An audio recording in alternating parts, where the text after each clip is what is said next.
It was during the week. Yeah, quite not sure about that day of the week, but it was during the week while we still at varsity, whereby me and my friends thought it would be a great idea to go out and buy booze, which is like alcohol, right? And it was just three guys and one female, that made the four of us. So basically, we went to the shops, we bought the booze, and then later on, we decided to go to a park where a lot of people were chilling. So when we got to the park, we found a table. And then when we were sitting on that table, I decided to dash for them. Dashing means basically mixing the alcohol for them, mixing the alcohol and the drink, which is Sprite, for them. And then later on, we're just our business, talking and, what friends usually do when they're sitting together.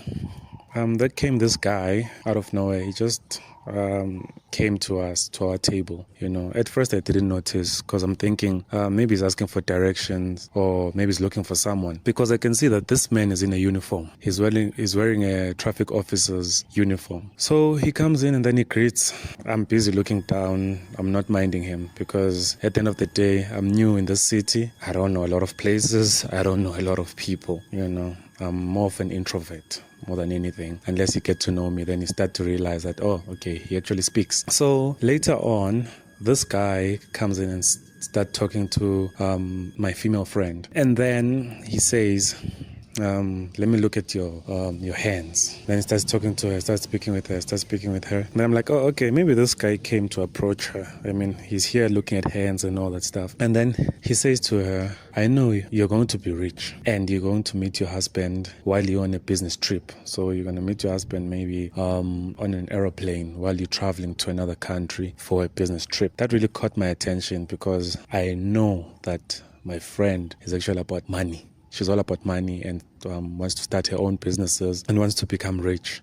She's got plans of being rich and she's a hustler more than anything else, and she's always about the money. So I looked up and looked at him. I'm like, okay, quite interesting. And then he looks me dead in the eye and he says, I came specifically for you.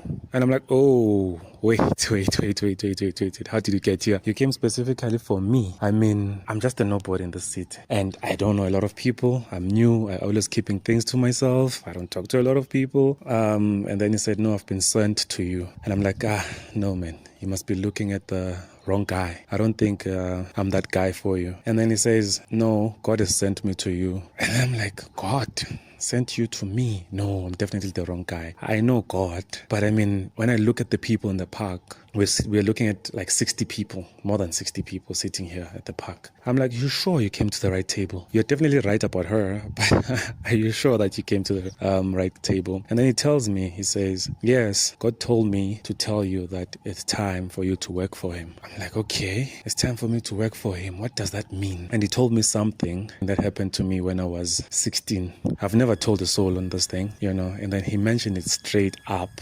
That's when I knew that, okay, something beyond what we can see has actually sent him. And after that, the guy said, God says he's giving you two options. One is either you work for him because his people are dying. You have to work for him, or you can just sit there and not do anything. And I was like, what do you mean by sitting and not doing anything? He said, no, you've always wanted to die. So you'll sit there paralyzed on a wheelchair and not do anything and watch the world die. Then that took my attention. Then after that, he left. So in my head, I'm thinking, God's people are dying. What does that have to do with me? Why me? So I followed him, and there were two, basically, those guys. One was standing at the traffic lights. The park is not far from the traffic light. So I followed him to accompany him to the other traffic officer because I can see that he's a traffic officer because he's wearing the same uniform.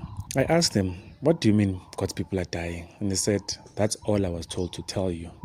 I'm like, what does it mean to work for God? And he said, no, you need to go and find a church and start praying about it. And I'm like, I don't know what to do though. I'm just a nobody. I don't even speak that well. I'm not a priest.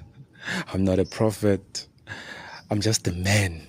I'm not an evangelist, so I'm not a doctor. If they're dying, I'll help them with medicine and stuff. So this guy said, you just need to pray about it, then you'll find your answer. Later on, I left.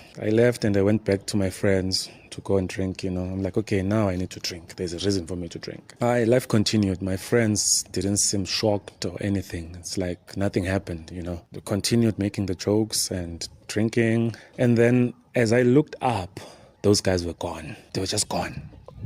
Like, what seemed to amaze me more than anything was that the place they stood at, where one of them was standing, is actually a place whereby I have never seen traffic officers. I've been at this institution for the past 6 months. No matter if there's load shedding or there's no electricity, like the traffic lights are not working, somewhere you'd find traffic officers maybe directing the traffic, not at the stop.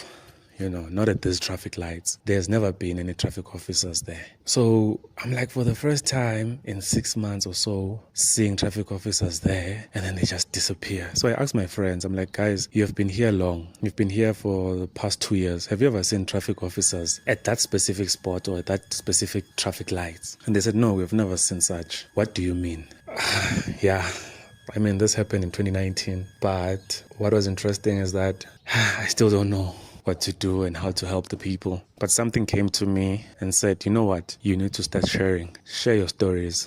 Share your testimonies. Share what happened to your life. Maybe we'll get there. So this is the first episode or the first story. I've got a lot of stories to tell. So if you guys are interested, I'll continue sharing them. Whether people listen to them or they don't, at least I tried.